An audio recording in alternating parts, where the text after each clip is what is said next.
Hello neighbors, it's Brad here at eTrailer, and today we're going to take a look at the EcoHitch hidden trailer hitch receiver on a 2016 Volkswagen Jetta. So this hitch receiver for the Jetta is a 2" by 2". Now, on some of the other hitches for this vehicle, they aren't the standard 2" size. They're 1 1/4, which kind of limits you a little bit to what accessories you can put on here. So this is nice to have that availability. Also, you're going to see it's completely hidden minus the actual receiver itself. So it gives it a nice OEM clean look, and you really don't have to do much trimming to get this installed. The way that it mounts is going to be behind your actual bumper impact support. So the install may seem scary because you do have to remove the bumper and you do have to remove your bumper impact support, but overall it's pretty straightforward and I can walk you through that. But first, let's get a little specifics as far as measurements on here. So looking at the hitch itself, it actually sits slightly recessed from the rear bumper, almost flush, but that's something important to note when you're looking at what accessories you may be putting on here. So some cargo carriers or bike racks come pretty close to hitting that rear fascia. So you wanna make sure you don't scratch your rear fascia, so make sure you measure your accessories. There's also the standard 5/8 hitch pin hole. The hitch pin is not actually included with this hitch, but we do have those here at eTrailer. You also have a plate style safety chain loop, which is fairly narrow but long to accept your safety chains when towing. Now, let's measure our ground clearance. From the ground to the bottom of the receiver, it's right at about 9 inches. Now, that is pretty low to the ground. As you probably notice while driving your Jetta, it's not exactly an off-road vehicle, but adding that little extra underneath the vehicle is definitely something you want to take in consideration, not only with just the hitch itself, but with your accessories that may extend out. So if you have a steep driveway, or you drive in places that are maybe a little rough or have major inclines, you're also going to want to take that into account before just hooking up and going. So we've kind of taken a look at the receiver itself and how it fits on the Jetta. Now I want to walk you through how to actually install it. This trailer hitch is going to be an awesome option for your Jetta if you plan on towing some bikes around and mounting them onto your hitch. This will also allow you to tow a little cargo carrier if you need some extra space while going on vacation with your friends. You can also put a small trailer if you wanted to grab a few yard tools or do some yard work. You can still do that with this hitch. It adds a lot of utility to your vehicle. So how much can you actually do? Well, the hitch itself is rated at a gross trailer weight of 2,000 pounds, and that's going to be the weight of your trailer or accessories and the accessories on it, how much it can pull. Now also, the tongue weight limit is going to be 300 pounds, and that's the downward pressure on the inside of the receiver tube hitch. So something to take in consideration when choosing to make sure you get the right hitch for the accessories that you have. The EcoHitch gets its name from the fact that it's recycled from other metals. Now, it's been tested rigorously by the manufacturer to make sure that it meets standards for safety. So not only are you using something that's a little bit better for the earth, it's also very strong. And also the black powder coat finish that's on it is going to prevent rust and corrosion. And honestly, it looks really good. So this might be a good option if you are in the market for a hitch for your Jetta. For our hitch install, we are going to be removing the rear bumper. So our first step of installation is going to be the removal of the Torx bits. So as you follow through here with me, you'll have 2 here, 1, 1, 1, 1, and then you have 2 more just like the passenger side. So in the instructions, they didn't note that there's 7, there's actually 8. So we're going to go ahead and remove those with a T25 Torx bit.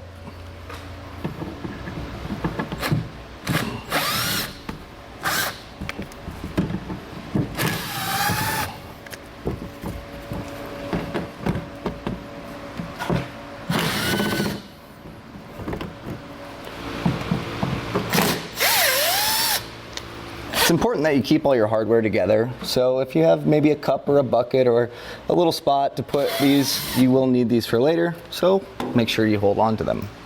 So now we're going to go to each of our wheel wells here on the back of the vehicle, and there's going to be 3 T25 Torx bits just like the other ones. Now these are going to be a little tricky to get to, so I do have this 90 degree. If you have a stubby T25, that'll also work. If you also need to, you can raise your vehicle up or take the tire off to get to them. Either way, they will have to come off.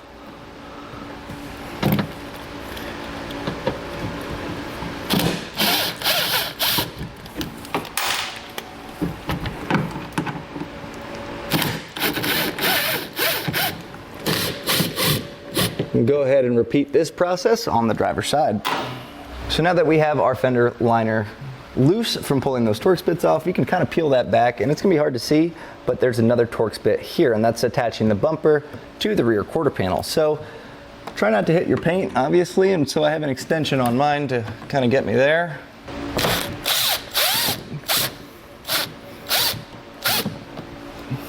I'm gonna go ahead and repeat the process on the driver's side. Now, something that you'll see is since we're taking our bumper off, you're gonna wanna set aside something to set your bumper on so it doesn't get scratched and fall. So, out of the wind preferably, but on a trash can works, or on some cardboard or something to keep your bumper from getting scratched. We're also gonna tape these seams and make sure that we don't scratch it on the installation of the bumper. So now to continue with the removal of the rear bumper, we do have to go to the inside here of the trunk, and you're gonna see this panel, and that's just gonna pop out. And what that's gonna do is get us access to this clip, which will remove our taillight bulb, or at least the plug to it. So, a simple turn of this. And if it is hard, you can put a socket on there, a 10 millimeter to loosen this up, but just keep turning and this should come out. Okay, and once that is removed, you're gonna see back here, there is the actual clip for the taillight itself, and you're gonna just pinch on the top and bottom of it and it should pull out. Be patient with this, sometimes they don't come out very easy. You don't wanna break them or pull the wires and cause damage to those.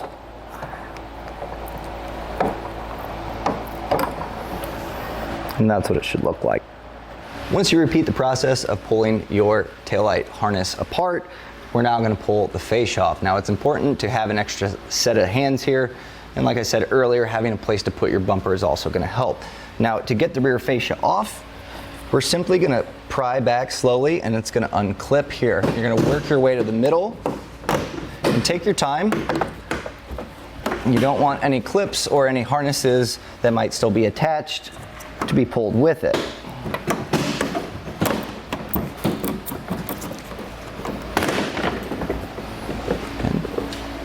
Make sure you're clear, and from there, set your bumper in a safe spot. So on our impact bar here, you're gonna see this foam, and you have two little molded tabs there. Just peel those up, and this should slide off. You can go ahead and set this with your bumper. So with the foam removed, you're gonna see the bumper support, or the impact support, has these hex bolts. And from what I can see, we have 3 on each side. The 13 millimeter is gonna be the ticket. So let's go ahead and remove those, and just kind of, you might leave one slightly threaded in just so it doesn't fall off when you go to the other side.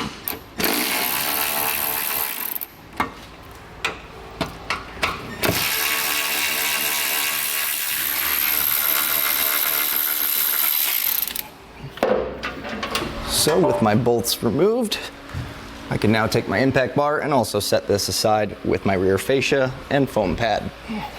So we have our bumper support set aside, or the impact bar, and so you're gonna see on both sides, you're gonna have tabs sticking out. One side has 2, and the other side has 1. So I'm gonna show you how to flatten these out. So I grabbed a pair of pliers, and flatter the better, and you can kind of just pinch on there, and it should bend into place.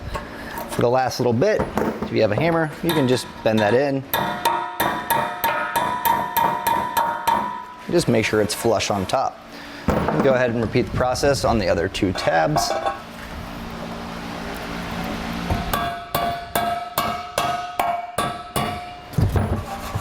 Good to go. We're gonna continue with the bending of some metal on this center support here. So you can cut it off too if that's your preference, but let's see if we can't bend this into place to where it's out of the way. And it does seem like it's just two small little tack welds on the back, so this may actually end up coming off itself.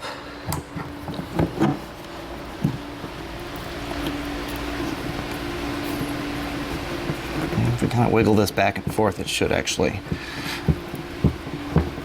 break off. Let's see. And if not, we'll come back and zip this off.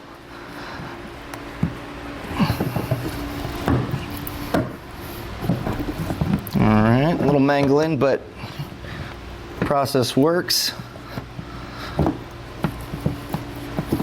Come back on this other side here. With that off, I'll go back with my hammer and smooth that out.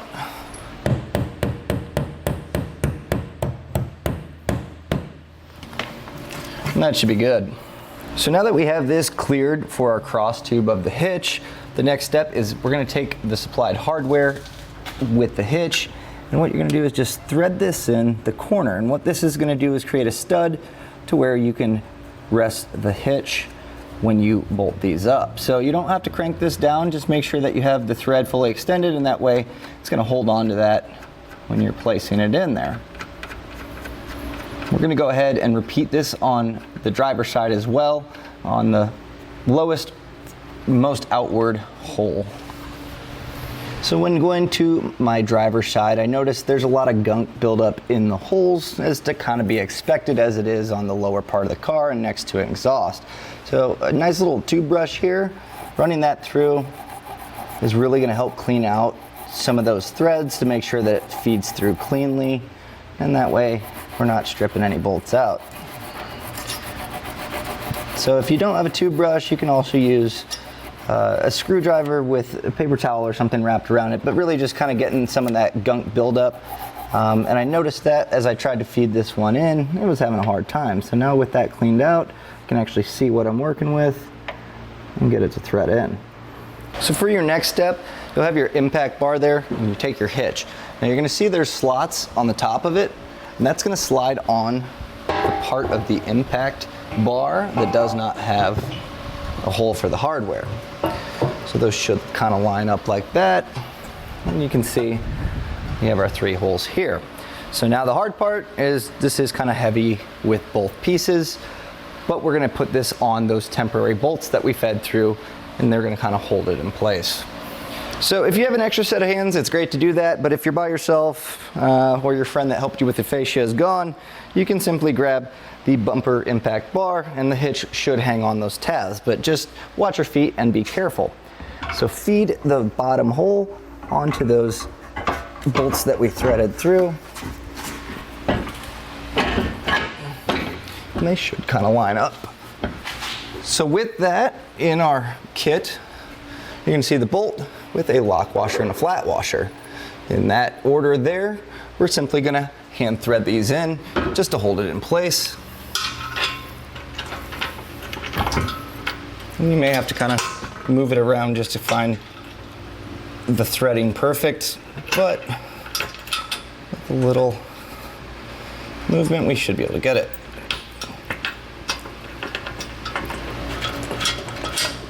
That's going to hold that in place. So now we're going to go back to the other side and do the top one as well.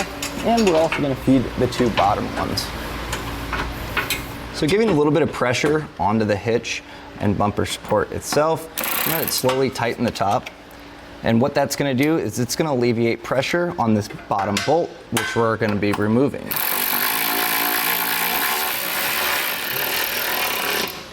I'm not going to go all the way yet, but once you have that, you're going to remove the bolt that we used as the holding point for our hitch. Once removed, you're going to take the lock washer from your kit as well as a flat washer and feed this in the same manner as the other ones. So repeat this same process on the other side of the vehicle, and then you can go back and tighten down the bolts. If you are using power tools, again, another reminder, you don't need to crank it down all the way, as you're going to go back with your torque wrench, and you're going to want to set this to the manufacturer's recommendations in the instructions and go back with your 13, and all 6 bolts will be tightened to the same spec.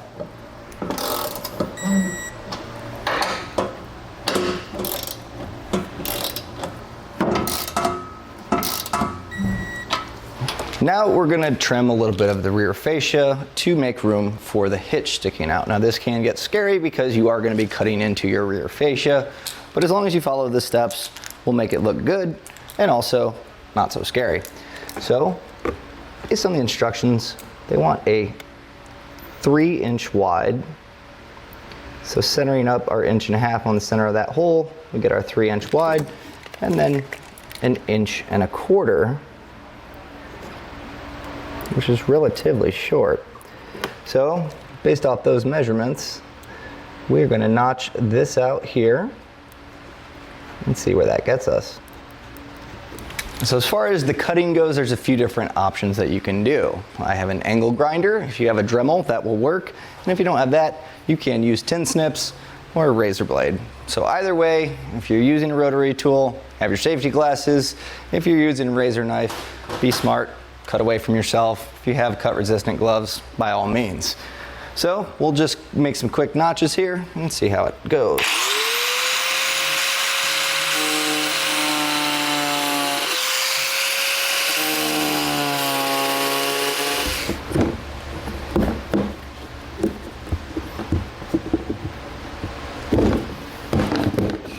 Once that's cooled off, I'm going to just kind of run my knife blade over this, or maybe just a little file to get some of this flashing off.